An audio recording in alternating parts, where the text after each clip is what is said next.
नाज़रीन, ये ताज़ा तरीन मनाजिर दरियाए सतलुज के कसूर में गंडा सिंह वाला के मकाम के हैं, जहां पर पानी की सतह गुज़िश्ता रोज़ की निस्बत आज बुलंद हुई है और पानी 13 फुट तक बुलंद हो चुका है। और यहाँ के रिहायशी अफराद के लिए जो बेट के इलाके हैं, जो दरिया के करीब आबाद फसलें हैं, उनके लिए बहुत ही खुश आइंद लम्हा है, क्योंकि एक तवील अरसे की खुश साली के बाद बिलाखिर दरियाए सतलुज में पानी आया है। ये दरिया मुकम्मल तौर पर खुश्क हो गया था 2 साल पहले। जब यहाँ पर सैलाब आया तो तकरीबन 1 लाख से 1.25 लाख क्यूसेक का रेला था, जिसने कसूर से लेकर अलीपुर हेड पंजनत तक बहुत ज़्यादा नुकसान पहुँचाया और मुख्तलिफ इलाकों में फ्लड बंद टूटे थे। लेकिन फ़िलहाल जो सूरत हाल है उसके मुताबिक किसी किस्म का ख़तरा नहीं है। इस सूरत हाल के बावजूद कसूर की ज़िले इंतज़ामिया की जानिब से अलर्ट जारी किया गया है कि दरियाए सतलुज के अंदर आने वाले चंद हफ्तों के दौरान पानी की सतह में मुसलसल इजाफा होगा। इस वक्त अपर कैचमेंट्स पर तूफ़ानी बारिशें हो रही हैं, ख़ास तौर पर दरियाए ब्यास और दरियाए सतलुज के जो अपर कैचमेंट्स हैं, यहाँ पर बारिशों की वजह से अब पानी की सतह में इजाफा होना शुरू हो चुका है। गुज़िश्ता रोज़ तकरीबन 1100 क्यूसेक पानी गंडा सिंह वाला के मकाम पर मौजूद था। आज ये पानी बढ़कर तकरीबन 5600-5700 क्यूसेक हुआ है और पानी की जो सतह है वो 13 फुट तक रिकॉर्ड की गई है।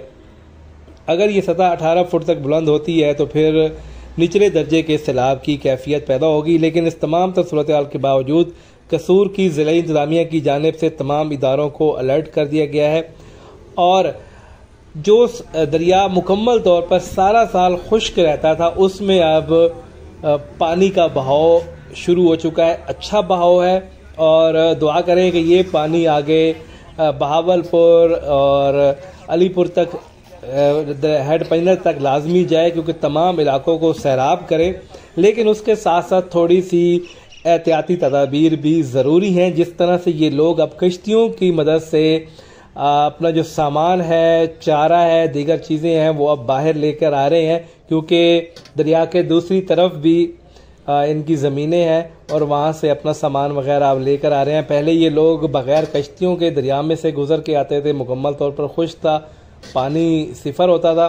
लेकिन अब चूँकि पानी आया है तो फिर इनको कश्तियों का इस्तेमाल करना पड़ रहा है। हमने दरिया के अंदर बहुत सारी जगह ऐसी देखी हैं जहाँ पर कई सालों से जो कश्तियाँ हैं वो पड़ी हैं, उसके अंदर उनका इस्तेमाल नहीं है।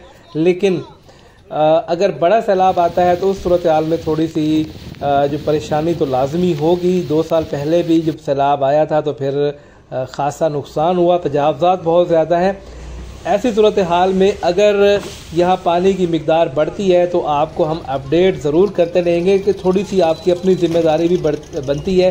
तजावज़ात जहाँ जहाँ कायम है, जो इलाके 2 साल पहले मुतासर हुए थे, उनके करीब जो रिहायशी अफराद हैं उनको थोड़ा सा अपना रवैया जो है वो मोहतात करना होगा, महफूज मकाम पर मुंतकिल होना होगा, क्योंकि अभी मानसून का सीज़न जो है अब स्टार्ट हुआ है। इससे पहले प्री मानसून की बारिशें थी।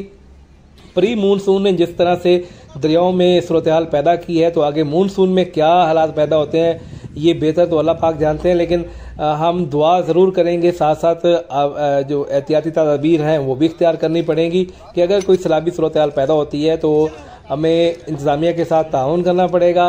अपनी मतलब आपके तहत हमें महफूज मकामात पर भी मुंतकिल होना पड़ेगा, क्योंकि अगले 2 माह खासे अहम हैं। मानसून के सीज़न में यहाँ पर पानी आता है, ये पानी अचानक बढ़ भी सकता है भारत की जानिब से। अगर पानी छोड़ा गया तो फिर सैलाबी सूरत हाल खासी ख़तरनाक हो जाएगी। पोंग डैम और भाखड़ा डैम, ये दोनों डैम अगर भर जाते हैं तो फिर लाजमी तौर पर इन डैम से पानी का इखराज होगा। और अगर 1 लाख क्यूसेक का रेला भी यहाँ से छोड़ा जाता है और वो पाकिस्तान के अंदर दाखिल होता है तो वो जो करीबी आबादियाँ हैं, जो बेट के इलाके, उनको डबोने के लिए काफ़ी होता है। तो हमने कोशिश ही की है कि आपको ये ताज़ा तरीन मनाजिर दिखाए जाएँ। इंशाल्लाह मज़ीद इस तरह की वीडियोज़ आपके साथ शेयर होती रहेंगी।